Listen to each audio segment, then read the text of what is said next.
네, 표창원의 뉴스 하이킥 3부 현장을 뛰는 기자, 사건의 핵심을 짚어내는 변호사와 함께 우리 사회를 속속들이 파헤치고 프로파일링하는 시간이죠. 사회 프로파일링, 법무법인 덕수 김준우 변호사, 한겨레 신문의 김완 기자와 함께합니다. 어서 오세요. 안녕하세요. 안녕하세요. 네, 지금 저희들은 유튜브로 생중계되고 있습니다. 저희 모습 보시고 싶으신 분들, 또 유튜브 댓글로 참여하시고 싶으신 분들 유튜브에서 표창원의 뉴스 하이킥 검색해서 들어와 주시면 감사하겠습니다. 오늘 다룰 첫 번째 이야기가요. 사실 지금 식사 중인 분들께는 정말 죄송합니다. 이 내용이 사안이 좀 그래요. 이 밥상에서요, 아내가 먹는 음식에 침을 뱉은 남편, 법원이 벌금형을 확정했다고요? 김한 기자님, 이거 어떻게 된 일입니까? 벌써 이제 질문만 들어도 굉장히 엽기적인데요. 예. 그러니까 이게 한 40대 남성의 이야기인데 네. 집에서 함께 점심을 먹다가 벌어진 일이라고 해요. 그러니까 배우자에게 막 욕을 하면서 예. 반찬과 찌개에 막 침을 뱉었다고 아이고. 하는데 이유가 기가 막힙니다. 뭐죠? 같이 밥을 먹고 있는데 전화 통화를 오래 한다라는 이유로 이런 행위를 했다라고 하는데, 그러니까 이게 조금 이제 부부 관계라는 게 어떤 단면적으로 드러난 사건뿐만 아니라 잠재적인 어떤 갈등 같은 것들이 있었을 텐데, 그렇다고 하더라도 둘 사이의 사이가 안 좋았다고 하더라도 기분이 나빴다고 하더라도 이런 행동을 할 수 있는가, 이런 거에서 좀 기본적으로 납득이 안 가는 그런 사건인데, 이 사건에 대해서 이제 재물손괴죄가 인정이 됐습니다. 재물손괴죄요? 네. 함께 먹는 밥과 반찬, 국에 침을 뱉는데 이게 재물손괴죄다. 네. 아니, 김준호 변호사님, 네. 이거 좀 해석 좀 해주세요. 저희 뭐 법조인이 아닌 사람은 도대체 이 양해가 아니 뭐 이건 새로운 판례이기 때문에 네. 저도 공부를 새로 하는 기분으로 그래요? 뉴스를 봤습니다. 그러니까 재물손괴죄는 이제 형법 366조에 있는 건데 타인의 재물이나 문서 뭐 이런 아니면 뭐 전자기록 이런 거를 뭐 손괴하거나 은닉하면 이제 처벌을 하는 거거든요. 3년 이하의 징역 아니면 700만 원 이하의 벌금 이런 규정인데, 그럼 재물이 뭐냐? 이건 이제 해석이 좀 더 넓은 거잖아요. 근데 이제 그동안 반찬이 재물이다라는 거를 했던 판례는 없었겠죠. 저는 들어본 적이 없습니다. 있다 한들 모를 수밖에 없는 게 대부분은 대법원까지 사건이 안 가면 이게 저희가 알 길이 없어요. 그 사람 한 사람이나 정도 알지. 예를 들어 뭐 약식 명령 나왔으면 뭐 그러려니 하는데, 이거는 이제 대법원까지 이례적으로 벌금형 보면 벌금 50만 원인가요? 나왔다. 이런 사건 가지고 사실 대법원 가지 않습니다. 변호사 비용이 더 나와요. 그러니까 50만 원 내고 말죠. 그러니까 이거 굉장히 이례적인 거고. 그럼 제 가액 가치는 얼마인지도 좀 애매할 수도 있고.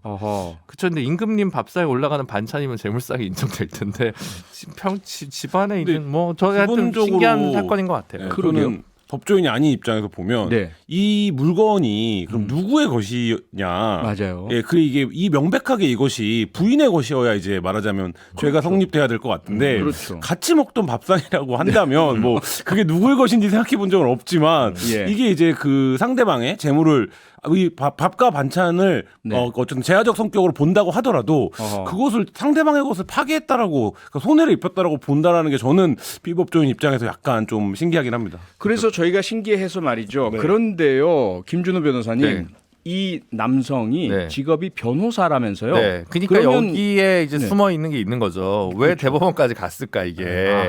일반적이면 뭐 물론 이제 국선 변호인을 선정할 수도 있겠지만 이런 거 잘 하기 그렇고. 법원 왔다 갔다 하는 거 생각하고 2심, 3심까지 하면 이게 무슨 집행유예다 이거 벌금 나온 건데, 그러면 약식 명령에서 1심까지 하고 정리하는 게 맞거든요. 시간과 돈이 더 공을 들이는데 이제 본인 사건이고 또 본인 부부 간에 있었던 거면 결국 이게 약간 이혼과 관련된 문제에서 유책 배우자나 이런 관련성이 있을 개연성이 있죠. 그러니까 이제 전반적으로 유리한 고지를 점유하기 위해서 한 게 아닌가 싶고, 본인은 이게 어떻게 안 했거냐? 뭐 이런 식으로 이제 주장을 한 것 같은데, 이 1심에서는 그거 아내 앞에 있던 거니까 아내가 준비해준 음식이니까 아내 거 아니냐 이렇게 본 것 같고, 2심은 아니 뭐 공동으로 소유하는 재물을 손괴한 경우도 재물손괴죄가 된다 또 이렇게 판시해가지고 뭐 하여튼 그 자체가 아주 큰 쟁점이 되지는 않은 것 같은데요. 어쨌든 또 하필 이 유죄를 선고 받으신 분이 변호사라서 같은 변호사라서 조금 부끄럽습니다. 요새 변호사들 활약이 대단합니다. 대장동이면 뭐며 안 나오는 데가 없어요. 대통령도 되겠다 그러고 여러 가지가 있어요. 근데 이분이 실제로 이제 보도된 내용을 보면 1심과 2심에서 논리를 바꿨다고 해요. 그래서 굉장히 치열하게 접근을 했던 했던 것 같아요. 근데 이제 이게 말씀하신 대로 이 소송의 실익이 전혀 없어 보이거든요. 그러니까 다른 사람이 보기에는. 그러게요. 벌금 50만 원 받나 안 받나. 네, 근데 1심과 2심에서 논리를 바꿔가면서 열심히 이제 항변을 했다라는 건 네. 이분이 어쨌든 자기가 꼭 이거가 그 유죄가 인정되면 안 돼야 되는 네. 뭐 이런 상황이 있지 않았을까 이렇게 뭐 말씀하신 대로 좀 추정해 봐야 되지 않을까 싶습니다. 뭐 이혼 소송이라든지 네네. 뭔가 있을 것이다라고 지금 많은 분들께서요 들으시다가 지금 식사하시는 분들도 계신 것 같아요. 문자로 엄청나게 보내주고 계십니다. 민희로 이은정님께서요 오늘 식구들과 이 뉴스 이야기했습니다. 그럼 밥상 없는 것도 재물손괴죄 적용되나요? 그 되겠네요. 밥상에 근데 밥상에 기스가 안 나면 안 되지 않을까요? 아 손괴가 돼야 되니까. 아니죠. 이 판결의 논리대로 하면 네. 밥과 반찬이 이제 훼손되면 엎으면 그걸 이제 먹을 수 없는 상태가 되니까. 밥상은 쓸 수 있잖아요. 이게 그러니까 밥상에 대해서는 아닌데. 밥상이 부러지면 당연히 손괴죄가 네. 될 텐데 아하. 살짝 기스 난 거 가지고는 좀 기소유예를 받지 않을까. 음식은 침을 뱉으면 훼손이 되니까. 네. 그렇죠. 네. 아니 그런데 연결되는 건데요, 김준호 변호사님. 네네. 얼마 전에 직장에서 어떤 남성이 다른 직장 여성 동료의 그 텀블러인가요? 이 음료 마시는 곳에다가 책을 갖다 놓고 막 이런 짓을 했는데 이것도 재물손괴죄로 결국은 의율이 됐죠. 네, 그랬던 걸로 기억하고 있습니다. 그러니까 이게 참 평소에 이런 거로 생각하고 입법자가 만든 법은 아닐 텐데 네. 요즘 참 다종다기하는 것들이 법의 심판을 받다 보니까 재물손괴죄 포섭 범위가 좀 넓어지는 것 같습니다. 그리고 참고로 말씀드리면 사실 이제 배우자 간에는 예. 일반적인 재산 범죄는 친족상 도래에 의해서 형이 면제됩니다. 그러니까 네. 뭐 절도죄나 사기죄나 뭐 횡령죄, 배임죄도 다 이제 안 되는 거거든요. 일반적으로. 근데 이제 좀 예외적인 게 이제 손괴죄, 강도죄 뭐 이런 것들 같은 경우 조금 그러니까 뭐랄까요? 직접적인 물리력을 동반하는 재산 범죄 같은 경우는 아하. 친족상 도래가 적용되는 경우가 아니어서 네. 처벌 대상이 되는 거죠. 네. 그러니까 뭐 그 아내나 남편의 비자금을 슬쩍 해서 가져간다 이런 건 처벌 못 한다 이 그렇죠. 말씀이잖아요. 예. 뭐 굳이 따지면 그 이제 민사상 불법은 될 수 있어도 형사적으로 이걸 뭐 절도나 뭐 이렇게 가지는 않는다는 거죠. 나는 안 뺏기려고 그러는데 물리력을 사용해서 뺏어가면 어떻게 되는 거예요? 강도죄로 의율이 될 경우에는 네. 처벌이 될 수 있다는 거죠. 강도죄. 우리가 꼭 이런 일을 해야 될지 모르겠는데 네. 과거에 그 장미의 전쟁이라는 영화가 있었어요. 마이클 더글라스 나왔던 예, 기억납니다. 기억나시죠? 기억납니다. 예. 마지막에 둘이 막 이거 왜 샹들레에 올라가서 떨어지고 기억내면 안 되는 건데. 네. 딱 그 거의 뭐 죽기 직전에 남편이 아내에게 손을 딱 내미니까 아내가 남편 손을 탁 치우는 그 아주 죄송합니다. 저는 산장 미팅이라고 그 장미의 전쟁 아니었나? 그게 미팅 아하. 프로그램이 갑자기 생각이 나서. 자 그런데요. 혹시 김준호 변호사님 네. 이 부부가 부부관계 계속 유지되는지 알고 계세요? 아유, 저 모르는 전혀 분이어가지고. 모르고요? 네. 네. 알겠습니다. 여기서 잠시 광고 듣고 돌아오겠습니다. 현장을 잘 아는 기자, 사건의 핵심을 짚어내는 변호사와 함께하는 사회 프로파일링 김완 기자, 김준우 변호사 두 분과 함께하고 있습니다. 이번에는 너무 안타까운 사건을 다뤄야 되겠는데요. 지난 1월에 임용됐으니까 공무원이 된 지 1년도 채 안 된 대전시 구급 공무원이 지난 9월 26일 자택에서 숨진 채 발견됐습니다. 대체 무슨 일이 있었길래 이런 비극이 생긴 건지 먼저 어머니 연결해서 말씀 들어보겠습니다. 두 분도 함께 잘 들어주시고요. 어머니 나와 계시죠? 네, 안녕하세요. 네, 상심이 네. 많이 크실 텐데요. 이렇게 인터뷰 응해 주셔서 감사합니다. 네, 저희는 예. 아직도 믿겨지지가 않아요. 네, 엊그제 기자회견 하시면서 네. 아들을 죽음으로 몰고 간 사람들이 하루빨리 징계를 받아야 한다라고 말씀을 하셨는데요. 네. 어머님께서 파악하신 아드님께 일어난 일들 어떤 일들이 일어났던 겁니까? 제 아들이 올 1월에 행정직 공무원 시험에 합격되어서 대전시청에 이제 발령을 받았었고요. 네, 첫 부서에서는 팀원들과 별탈 없이 잘 지냈는데 예, 7월에 이제 부서 이동이 되면서 일한 지 6개월도 안 된 아이한테 너무나 이제 무거운 과중한 업무와 책임이 있는 일들이 주어졌어요. 네, 그럼에도 팀 내에서는 누구 하나 업무를 가르쳐주지 않았고요. 업무 분장도 제대로 해주지 않았어요. 네, 이것만도 버거운데 예. 상금 여주 사이 여러 차례 부당한 업무 지시가 있었어요. 아하, 출근 1시간 전에 와서 과장님 자리 신문을 챙겨라. 네, 물잔이나 커피 같은 거 타놔라. 이런 거 다 서무가 하는 일이다. 근데 이걸 거절하자 그때부터 팀 내에서 네, 그 주사를 중심으로 대화에 끼워주지 않고 투명인간 취급하고 예, 업무적으로도 무시하고 비웃고 상사 네. 앞에서 일을 제대로 못하는 것 마냥 상황을 만들어가고 아하, 아들이 이런 상황이 너무 불편하니까 네. 잘 지내고 싶다고 대화를 했었어요. 네. 근데 서로 안 맞는데 굳이 잘 지낼 필요가 있겠냐. 각자 잘 지내자. 이렇게 단절시키고 네. 고립시키면서 따돌림을 했어요. 3달 가까이요. 예. 아니 그러면 이게 그 순차적으로 일어난 건가요? 원래 처음에는 업무를 과중하게 줬는데 그 업무에 대해서 조금 버거워하니까 그 이후에 뭐 출근 1시간 전 8시까지 나와서 과장님 책상 정리하고 커피 따라 놓으라 이런 조금은 굴욕적인 업무를 하게 하고 그 이후에 문제가 생기고 갈등이 생기고 이렇게 된 건가요? 아니면 한꺼번에 다 모든 일들이 일어난 건가요? 처음에는 그렇게 불친절하지 않았다고 하더라고요. 네. 네, 근데 이제 이런 일들 있잖아요. 이렇게 부당한 업무 지시를 네. 이건 좀 아닌 것 같다고 아들이 얘기를 했어요. 아. 그랬더니 그때부터 시작이 된 거예요. 이게 그때부터요. 시발점이 된 거예요. 그때 예. 따돌림이 시작이 됐군요. 네네. 아, 그러면 어머님께서는 이런 사정들을 그 전에 아드님으로부터 이렇게 들으셔서 아시게 된 겁니까? 아니면 나중에 파악을 하신 겁니까? 제 아들이 이렇게 좀 이렇게 말을 좀 많이 하는 성격은 아니에요. 네. 그리고 이렇게 무슨 일이든지 혼자서 좀 잘 알아서 하는 편이었고, 네. 그리고 이제 제가 걱정할까봐, 아빠가 걱정할까봐, 또 동생이 걱정할까봐, 네. 웬만한 거는 본인 선에서 다 이렇게 해왔었어요. 네. 그러니까 이것도 친한 친구한테는 얘기를 했더라고요. 네. 나 이러이러한 것 때문에 너무 왕따를 당하는 것 같고 너무 힘들다. 예. 근데 이제 저희한테는 이게 한 2달 훨씬 좀 지나서 네. 본인이 견디다가 이제 이게 몸으로 나타나니까 네. 그래서 이제 휴직을 좀 해야 되겠다고 얘기를 하더라고요. 아. 그래서 그때 알았죠, 그때. 몸으로 나타났다는 것은 어떤 뭐 이렇게 아프고 그런 증상들이 나타났나요? 이제 그런 것들이 예. 한 8월 중순 지나서부터 예. 이제 그러니까 이게 사람이 그렇잖아요. 이렇게 서로 사이가 불편한 관계에서 일도 해야 되고 예. 그 사람들하고 부딪혀야 되고 이런 게 하루에 야근까지 하면 12시간 같이 있어야 되는 상황이었어요. 네, 네. 그러면은 그 상황에서 업무 협조도 제대로 못 받고 아하. 그리고 팀 내에서도 무시하고 네. 비웃고 그리고 상사 앞에서 일 제대로 못하는 것 마냥 상황 만들어 가고 아하. 이런 상황이 계속적으로 반복된다고 생각을 해보세요. 네. 병이 안 생기겠어요? 아하. 그 스트레스가 그래서- 상당히 심각한 상황이었겠네요. 예, 그래서 네. 참다가 이제 예. 친구가 네. 그러면은 정신과에 가서 좀 상담을 받는 게 좋겠다 하고 이제 권한 것 같아요. 네. 그래서 이제 아이가 너무 힘들고 밥도 못 먹고 밥도 네. 제대로 못 먹고 막 잠도 제대로 막 못 자고 아. 그러니까 뭐 일도 제대로 뭐 되겠어요. 모르는 데다가 그런 것까지 막 겹치니까. 네. 그래서 이제 하루는 이제 이렇게 일을 하는데 가슴이 너무 답답하고 막 이제 숨까지 막 쉬기가 막 힘들어지는 상황이 온 거예요. 아. 그래서 반차를 급하게 내고 네. 이제 병원을 가게 된 거죠. 그때가 9월 초쯤 됐어요. 아. 그럼 병원 진료 기록도 혹시 어머니 확인을 하셨나요?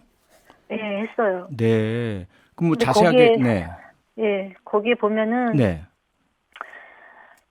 회사 사람들 때문에 행정의 모든 것을 다 시키고 협조가 안 되고 점점 비웃고 무시하고 투명인간 취급하고 그 사람이 그럴 때마다 너무 힘든 상황이고 이런 등등 이런 말들을 의사 선생님하고 했더라고요.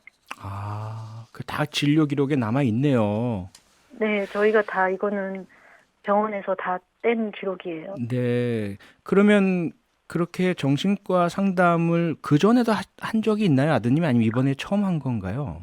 아니요, 이번이 처음이고요. 아, 그런 예. 적은 없었고요. 네. 그리고 처음 발령받은 부서에서도 뭐 일이야 당연히 이제 들어온 신입이니까 배워야 되니까 모르는 게 많잖아요. 네. 근데 이제 팀원들이 임자하셔서 잘 지낸다고 했었거든요. 네. 그리고 뭐 친구들하고도 소통 잘하고 군대 동기들하고 대소사 챙기면서 결혼식도 참석하고 아. 여자친구도 있었고 네. 그냥 평범한 아이였어요. 평범하게 그냥 예, 다른 음. 아이들처럼 그렇게 잘 지냈었어요. 네. 그런데 아드님께서 휴직 신청을 앞두고 있었다면서요. 네네. 휴직하고 조금 그래도 쉬었으면 나아지지 않았을까 싶은데 그런 선택을 한 이유 어떻게 보고 계십니까? 그 부분이 저희도 지금 다시 그때로 돌아가고 싶은 상황이고요.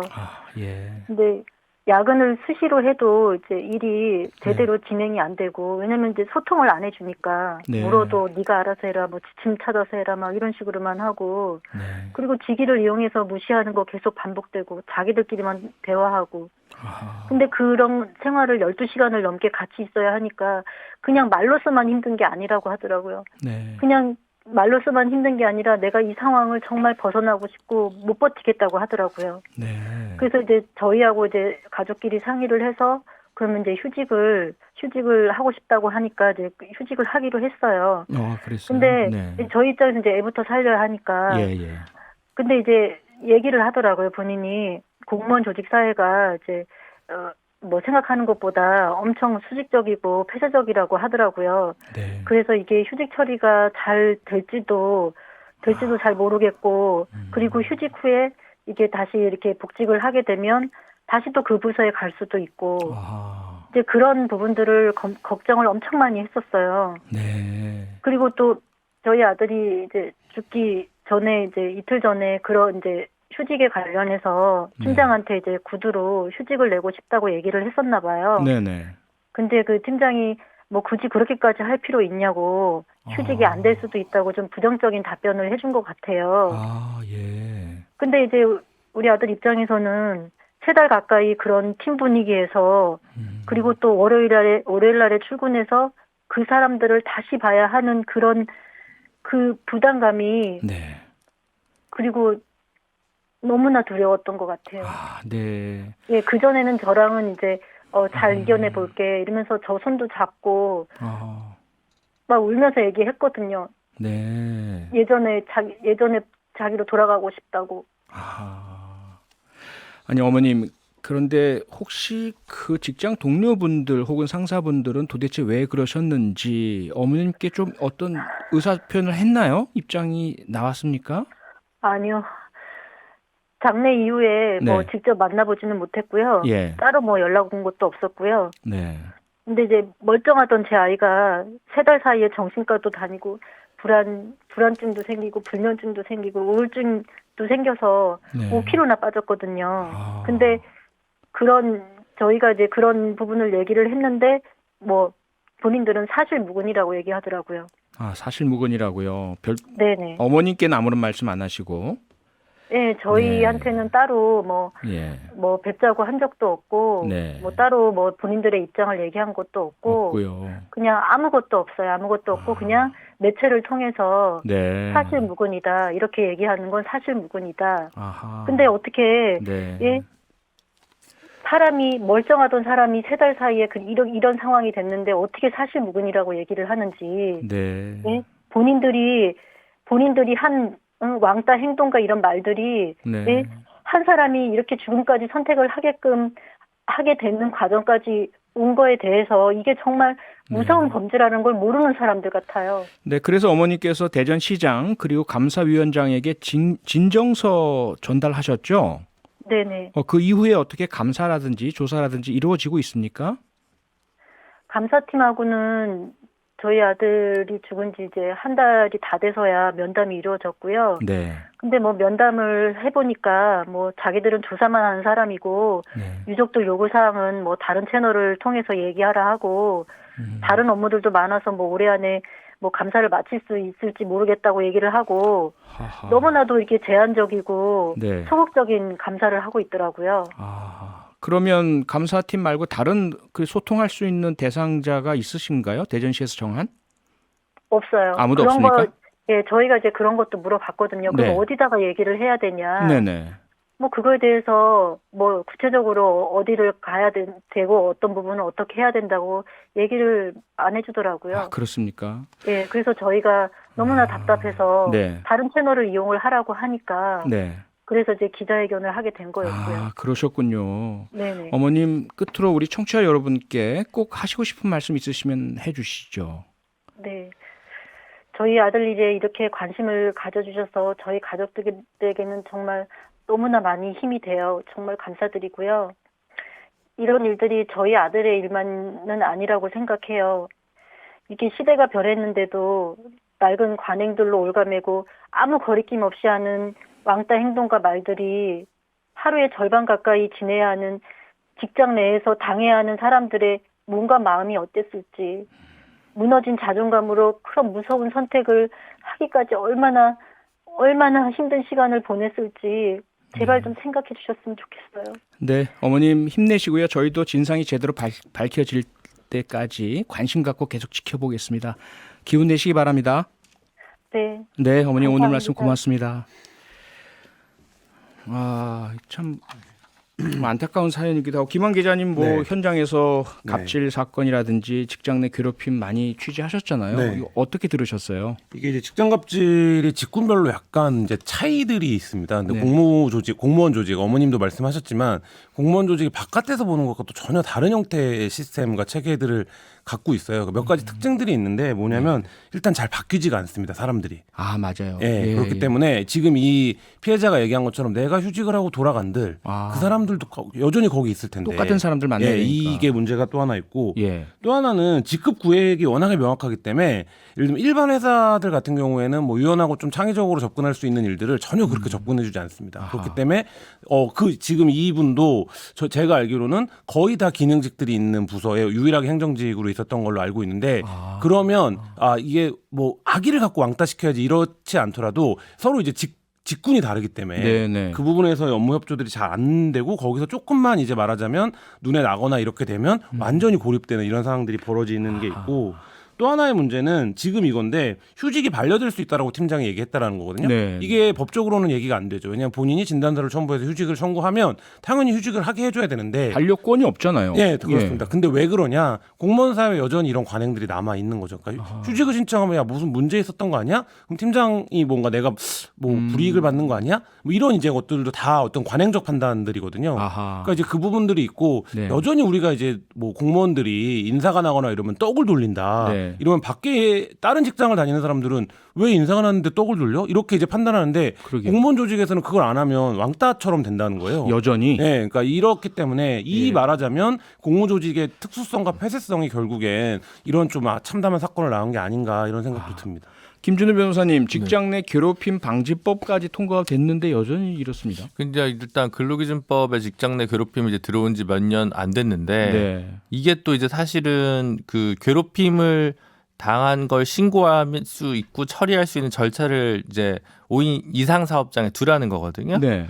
근데 이제 그걸 안 했을 때 제재 규정이 또 딱히 없다가 과태료 규정이 최근에 이제 시행이 됐어요. 네. 근데 이제 그게 하나가 있고 두 번째는 지금 보도 따라 좀 다른데 대전시가 요런 매뉴얼을 대로 공공기관이나 이제 그 지자체도 다 마련을 해야 되는데 제대로 마련을 안 했다는 지적들이 좀 있거든요. 그래서 네. 특별히 이거를 직장 내 괴롭힘으로 풀 수 있는 창구를 과연 대전시가 제대로 마련했는지 그건 좀 확인해 볼 필요가 있어요. 기사에 따라 예. 좀 다르긴 한데 음흠. 그런 게 있는 것 같고 현실적으로 이제 직장 생활 특히 처음 시작하시는 분들 같은 경우는 좀 더 어려움을 많이 겪는 거는 다반사고 네. 저도 예전에 뭐 변호사 하기 전에 처음 회사 생활하고 막 다 그러지 않나요? 그게 너무 서러워서 막 혼자 울고 자기 전에 아, 다 그런 적은 있는 것 같아요. 근데 네. 그게 예전에는 이제 개인적 문제나 음. 자기가 사회에 적응하는 이제 근육을 기르는 과정이라고 그냥 생각했던 것 같은데 네. 이제 꼭 그런 건 아니잖아요. 그래서 항상 드리는 말씀이지만 이게 이제 법으로 있고 본인이 이상한 사람이거나 잘못된 게 아니기 때문에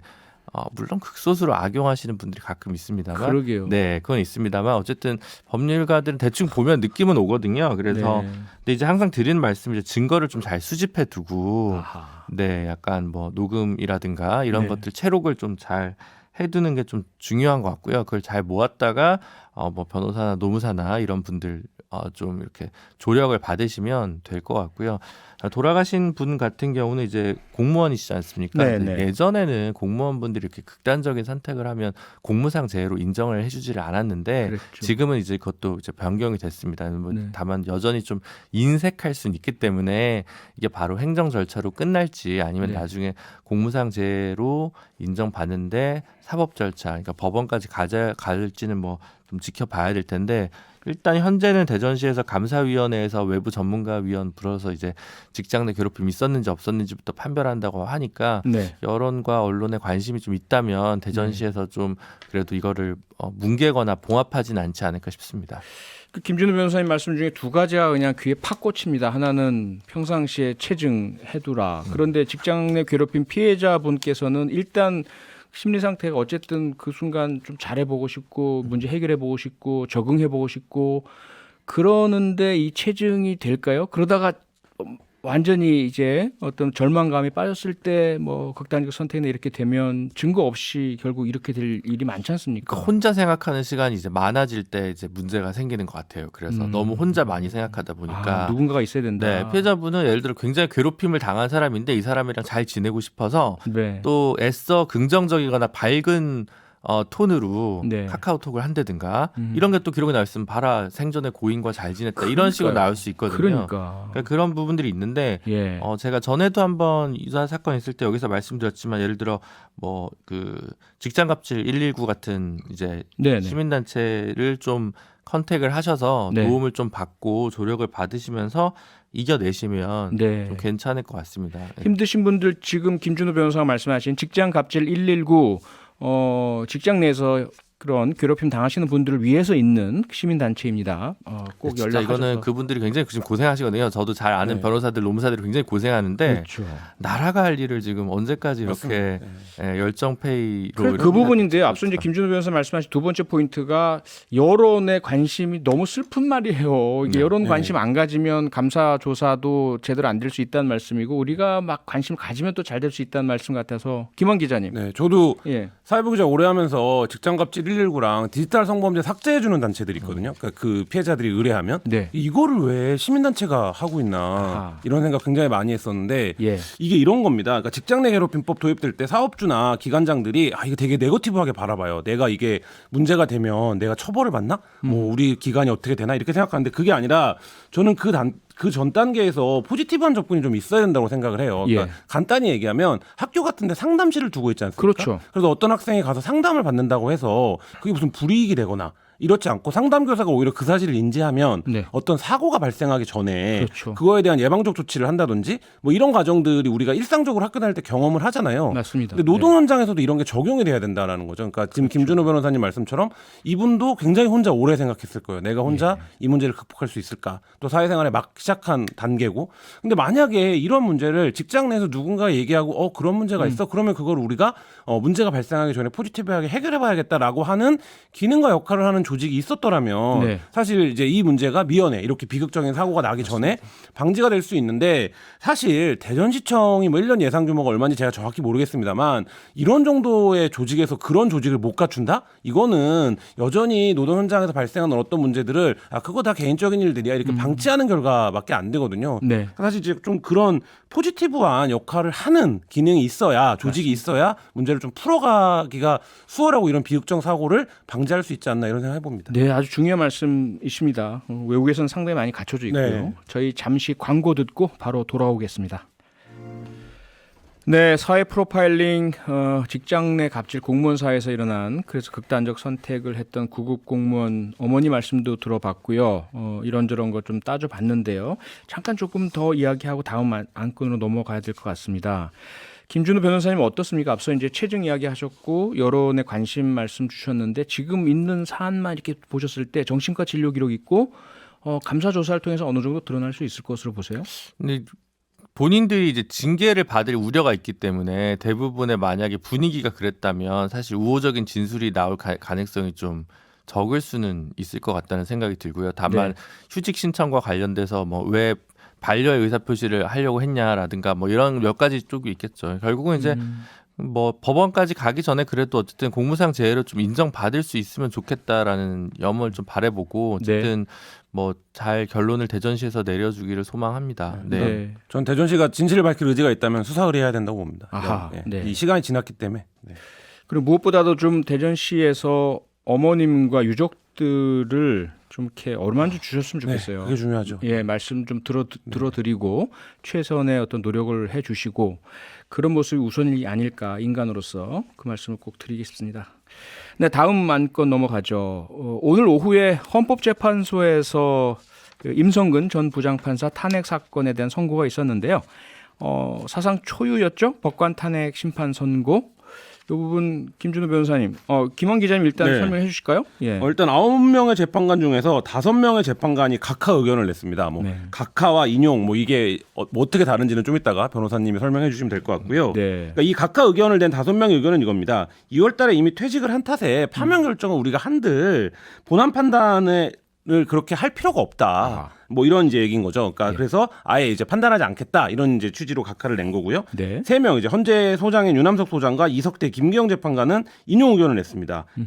이들의 이제 인용 의견 논리는 법관의 재판상 독립을 보장한 헌법 103조에 위반되는 행위를 했고 네. 신무보장 취지를 감안하더라도 헌법 소의 관점에서 용납할 수 없는 중대한 헌법 위반 행위다. 그래서 이제 결국 3명은 인용 결정을 내렸는데 다수견의 의견을 따르기 때문에 5명이 각하 의견을 내서 각하됐습니다. 네. 김준호 변호사님, 네. 각하 5명, 3명 인용. 요거 조금 법률적인 부분이라 쉽게 설명 좀 아니 부탁드릴게요. 뭐 설명할 거 없고요. 각하는 각하죠. 각하는 각하다. 근데 그 뭐냐 무대에 오를 통영 자격이 각하 없다. 이건 아니잖아요. 네, 무대에 오를 자격이 없다. 이제 적법 요건을 갖추지 못했다 이런 각하라고 해서 이제 결국은 네. 임성근 전 형사수석 부장 판사가 이제 네. 임기 마치고 이미 법관이 더 이상 아니기 때문에 아하. 이제 할 필요가 없다는 거고요. 그 지금 9명인데 한 분은 절차 종료 의견을 문영배 재판관은 냈어요. 그래서 저도 이거 처음 들어봐가지고 절차 종료 의견. 네네. 네. 어쨌든 거의 각하에 준하는 이미 끝난 거다. 이미 임기가 다 됐기 때문에 건데 각하라고 안 하고 이렇게 좀 표현을 하신 것 같아요. 좀 독특한 선례를 남겼다는 생각이 드는데 네. 그래서 이제 실질적으로 거의 6명이 각한 거예요. 헌재는 아시다시피 이제 6명이 이제 그 인용을 해야 이제 넘어가는데 탄핵 네. 같은 경우도 지금 3명만 인용 의견을 냈기 때문에 유남석 소장이랑 이제 김기영 재판관 그리고 이제 이석태 재판관 3명이 이제 인용 의견을 냈습니다. 그러면 누구는 각하라고 하고 그래서 본안 판단조차 하지 않은 거죠. 본안 판단이라 하면 이게 그래서 중대한 헌법 위반이냐 아니냐를 가지고 이제 판단 자체를 거부한 거거든요. 이거는 네. 이미 끝났기 때문에. 근데 나머지 사람들은 왜 판단했냐면 이게 이제 뭐 논리에 따라 다른데 헌재가 이 부분에 있어서 일관되진 않습니다만 보통 이제 이미 지난 거라도 이게 반복 가능성이나 뭔가 중요한 의미가 있으면 판단할 수 있다라고 해서 각하시키지 않고 판단하는 경우도 있거든요. 네. 그래서 처음부터 사실 근데 각하와 인용 의견이 나뉠 것이고 뭐가 됐든 간에 9대0이 될 거라고 생각한 사람은 한 명도 없습니다. 한 명도 예. 없는데 네. 그래도 각하 가능성이 조금 더 높았던 건 사실이죠. 다만 이 시기 판단 시기에 좀 아쉬운 부분이 있었고요. 사실 그보다는 애시당초 국회에서 네. 탄핵을 그 제기한 자체가 임성근 부장보다 사실 더 윗선이었던 사람들의 적극적으로 하지 못했던 점, 그 부분에서 사실 첫 단추가 잘못 깨졌다고 보는 게 사실은 맞거든요. 네, 그 부분을 좀 보셔야 될 것 같고요. 네. 인용 의견을 내신 분들은 이거죠. 이게 이제 결국은 헌법 위반이냐 아니냐. 이 임성근 판사가 했던 일이 헌법 위반이 아니냐. 그리고 헌법 위반에 그치지 않고 중대한 헌법 위반이어야 탄핵 사유인 거거든요. 네. 그래서 이제 근데 이제 그 쌍케이 신문 관련한 사건에 대해서 개입한 거나 뭐 민변 변호사들의 체포치상 사건이 있었는데 이 판결문의 내용을 좀 수정을 하라고 이제 지시한 부분이나 그다음 모 프로야구 선수 사건을 약식명령으로 그러니까 다른 재판부의 재판에 개입했다는 것이 이제 핵심적인 요지였습니다. 네. 근데 요게 이제 법원에서는 무죄가 이미 난 상황인데요. 예, 그 부분 다시 조금 네. 제가 질문을 좀 드릴게요. 정리해서. 네. 그러니까 직권 남용 혐의였잖아요. 네네. 임성근 전 부장 판사가 부장이라는 좀 높은 판사고 네. 다른 후배라 그럴까요? 좀 네. 직급이 낮은 일반 판사들의 네. 재판에 자기 재판이 아니면서 네. 판결문을 고쳐라 네. 혹은 뭐 이렇게 해라라는 그런 지시 같은 걸 내렸고 네. 그것이 결국 직권 남용이다라고 해서 검찰이 기소를 했는데 네. 형사법원에서는 이건 직권 남용이 아니다라고 무죄 판결이 난 거죠. 네. 근데 시사 프로의 이제 고관여층이나 많이 청취하시는 분들은 지겹도록 몇 년째 듣고 있는 얘기인데 네. 제가 또 반복하는 게 저도 지겨워 죽겠지만 예. 어쨌든 직권이 없으니까 남용할 게 없다라고 하는 게 현재 대법원의 직권남용죄 법리입니다. 그럼 헌법에 따르면 법관은 전부 독립성이 인정되거든요. 네. 그럼 다른 독립적인 법관한테 내가 지시를 할 수 있는 권한이 없으니까 내가 남용한 게 없다 이렇게 돼버리는 거죠. 선배든 뭐 지위가 높은 판사든 그것과는 상관없이 판사는 다 독립적이고 똑같다. 네, 이게 그렇기 법을 잘 하시는 분들이 해석하는 논리와 네. 법 감정과 굉장히 거리가 일반인 네. 일반 국민의 감정과 많이 다르네요. 네. 그렇죠. 그래서 항상 말씀드리지만 이게 이제 독일에서는 지위 남용죄가 별도로 있는데 우리는 지위 남용죄는 없는 거죠. 아, 그러네요. 그 부분이 이제 쟁점이 되는 거고요. 네. 직권 남용죄로 처벌은 되지 않더라도 헌법재판소에서의 탄핵 사유는 될 수 있기 때문에 이걸 탄핵을 하려고 했던 겁니다. 네. 과거 그 박근혜 전 대통령에 대해서 형사재판 결과 나오기 전에 탄핵 심판이 가능했던 것과 유사한 논리겠네요. 네, 네, 네. 그래서 이번에도 절차적으로 어쨌든 각하가 되긴 했지만 이렇게 결론적으로 네. 이 절차에서 법원 판사를 탄핵시킬 수 있다라는 어떤 그 과정을 가능성? 남겨놓은 거, 예, 그거는 이제 의미가 어쨌든 있다? 예, 의미가 있습니다. 알겠습니다. 사회 프로파일링 여기서 마치겠습니다. 지금까지 김준우 변호사, 김완 기자였습니다. 두 분 수고하셨습니다. 네, 감사합니다. 감사합니다. 평일 저녁 6시 5분에 여러분을 찾아갑니다. MBC 라디오 표창원의 뉴스 하이킥.